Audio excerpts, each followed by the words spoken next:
you see another person that looks identical to you, run away and hide.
Algo pasó hoy, algo que desearía no haber vivido para ver. Desde mi adolescencia he buscado un lugar que me dé seguridad y respuestas. Durante un tiempo, creí genuinamente que la religión era el lugar indicado. Sin embargo, mientras más tiempo pasaba, más creía que en realidad no era para mí. Si Dios existe o no, yo no soy nadie para decirlo. No creo en Él, pero no tengo la soberbia ni la seguridad de negarlo directamente. Lo que provocó que desde que salí de la religión tuviera un miedo de que Dios, si existía, y que por no ser parte de su séquito, no gane el descanso eterno. Realmente no siento que sea una mala persona, pero nunca he tenido claro qué aspectos te dan a la entrada al paraíso. Y si no creer en Dios te niega ese premio, entonces me voy a tener a las consecuencias de mis decisiones. Ahora sé que Dios existe, lo sé, porque es el fin. Tantas veces pensé, si recibo una señal convincente, entonces creeré. Ahora la señal está aquí y creo, pero me aterra, porque sé que iré al infierno. Antes mencioné que en realidad no soy una mala persona, ni en realidad mis amigos se preocupan por mí, porque no me gusta actuar de mala fe o por beneficio propio. Creen que esta forma de ser no es la correcta, pues el mundo no es bueno. Aún así, nunca quise hacer el mal. Entonces, ¿por qué estoy tan seguro de ir al infierno? Es simple. Me voy a responsabilizar de mis actos. Es el final, lo que provocó que el mundo se sumiera en un infierno, en la tierra. Uno que cuando ya nadie viva, terminará. Pero nadie está dispuesto a seguir, siendo quien es cuando saben de que todos modos morirán. Todos se dejaron llevar por sus más depravados y malvados instintos. El mundo es horrible y me niego a permitir que las personas que más amo sufran en este mundo podrido. Por eso tomé la decisión de ir al infierno a recibir mi castigo, pues fui yo quien por sacarlos de este infierno en la tierra maté a mi familia. Fue fácil, como uno nunca pensaría. Creo que el shock de lo que iba a hacer me adormeció mentalmente, pero es el único consuelo que puedo encontrar por lo que hice, porque temo que mi falta de emociones sea porque realmente no me arrepiento. Solo dudé con mis sobrinos, pues eran solo niños puros como todos y sin motivos para sufrir lo que sufrieron. Aún así, estaban en un infierno que no merecían. Sea como sea, ahora solo quedo yo, y tengo miedo de continuar. Si antes había una posibilidad de ir al cielo, acabo de sepultarla. Pero la gente que quiero está ahí, lo sé. Espero entiendan lo que hice y si me odian, está bien, porque lo merezco. Ahora, solo tengo que irme yo, enviado por la misma arma que mi familia. Espero me perdonen y puedan descansar.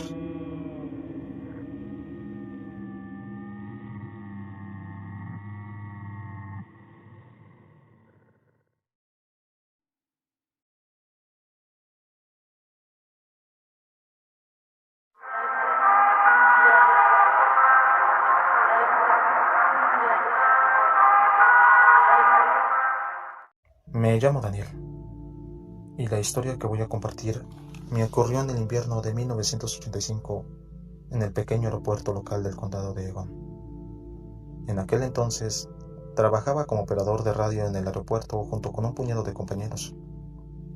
Lo que presenciamos aquella noche cambió nuestras vidas y el condado para siempre. Para mencionar, el aeropuerto no son como de las grandes ciudades. Solo tiene una pista de aterrizaje de al menos 50 kilómetros y un edificio pequeño de 2 pisos, que es el edificio principal, y una torre de control que se parece más a las torres de vigilancia en las bases militares.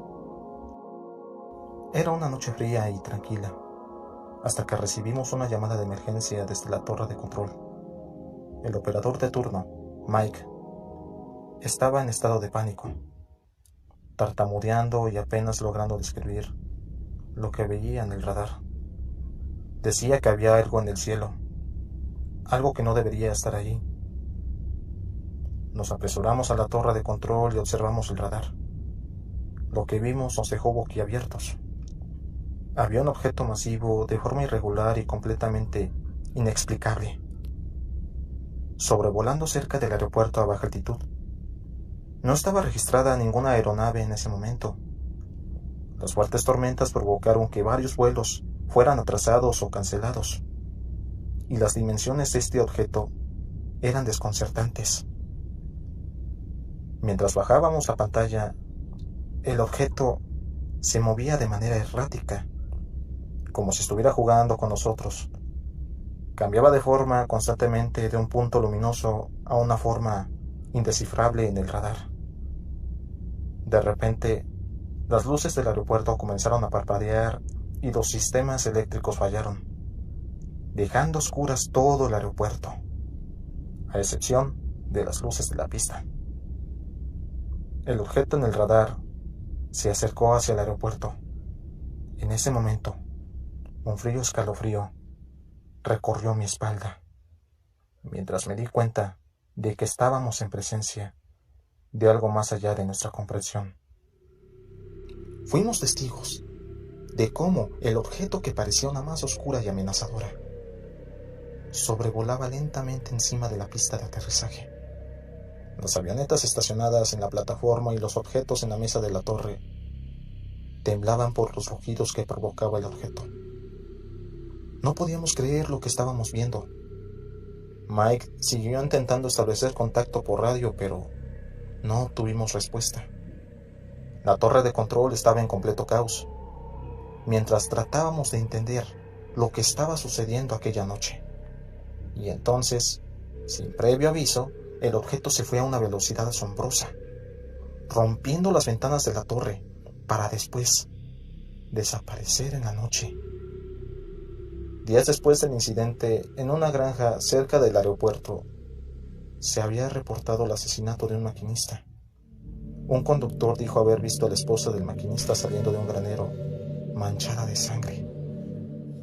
Pero cuando se le interrogó a la esposa, ella dijo que estuvo fuera del condado por unos asuntos familiares y mostró evidencias claras. A partir de ese año empezaron a aparecer reportes de personas que decían haber visto a sus propios clones o familiares que habían fallecido en el pasado. Ya dejé el trabajo en el aeropuerto y no vivo más en el condado, pero creo que aquello que estuvo en el aeropuerto trajo algo hacia nuestra comunidad.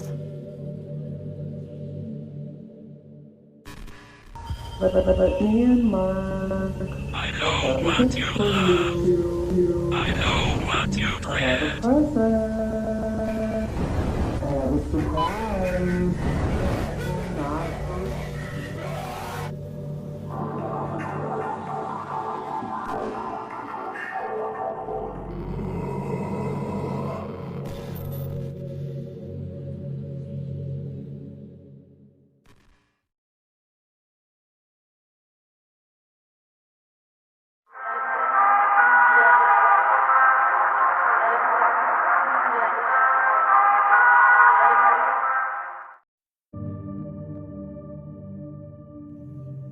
La historia que les compartiré a continuación me la contó la mamá de mi mejor amiga, la señora Sandy.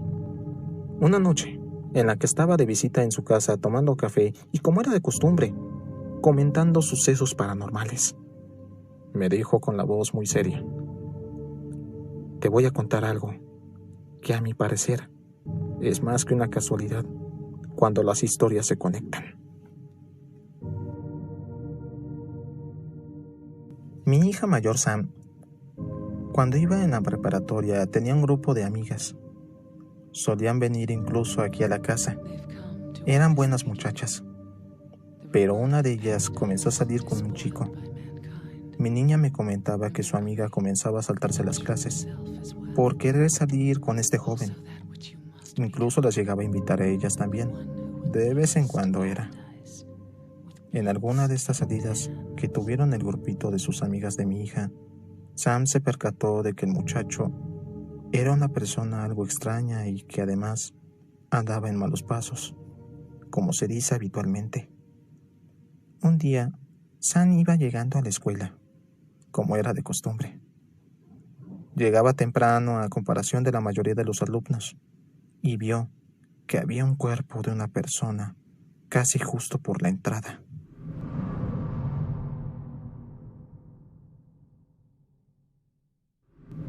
No había mucho movimiento de la policía. Quizá esperaba que llegaran los peritos. Sam se comenzó a sentir mal de la impresión que tuvo al ver eso ahí tirado, decapitado. Tuve que ir por ella en las siguientes par de horas, y al llegar aquí me platicó lo sucedido. Los siguientes días pasaron con normalidad, pero su amiga dejó de ir a la escuela. Ni siquiera se pudo comunicar con ella. Hasta que pasó. Sam llegó a contarme que su amiga había asistido a la escuela. Se sentía muy mal. Les dijo que a su novio, al que lo habían desvivido y tirado fuera de la escuela, a pesar de que era alguien externo al lugar, estaba también algo preocupada, pues ella había sido su novia. Pasadas ya unas cuantas semanas, me encontraba en el transporte. Como era costumbre, iba a visitar a mi papá, que en ese entonces trabajaba en una iglesia, algo cercana a la zona céntrica de la ciudad. En ese lapso de tiempo, se subió una comadre, que tenía tiempo que ya no nos veíamos. Estábamos platicando cosas muy comunes, cuando de repente, entre plática, me dijo que estaba muy preocupada por su hija. Ella era estudiante de criminalística.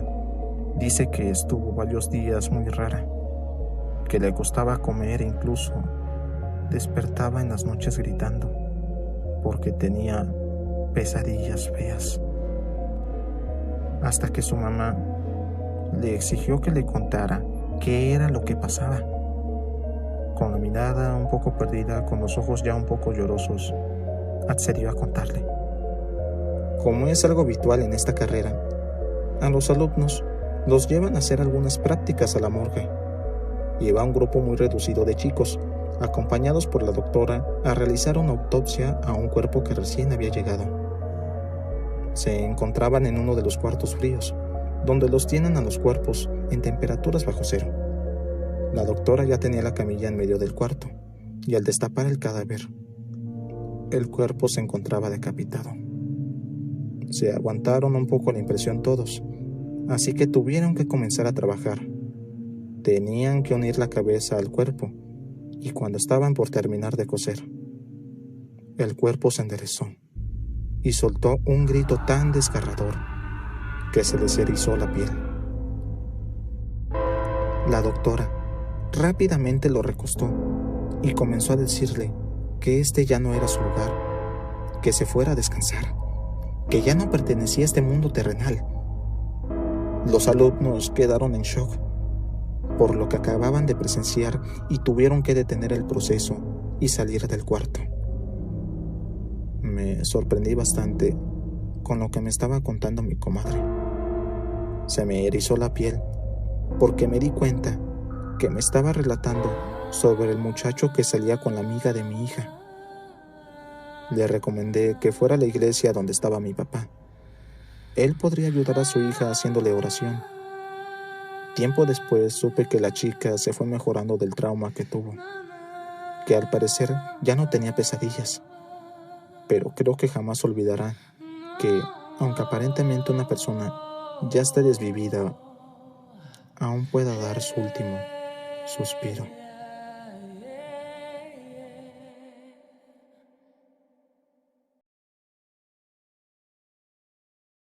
The apple. What?